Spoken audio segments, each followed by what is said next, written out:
Alrighty, y'all. So, it's day 14, and let's just get straight into it. I don't really have too much to say.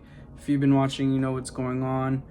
But if you haven't, go watch the first video. I'm doing different things to cure my Seb Derm. So, this is my skin day 14.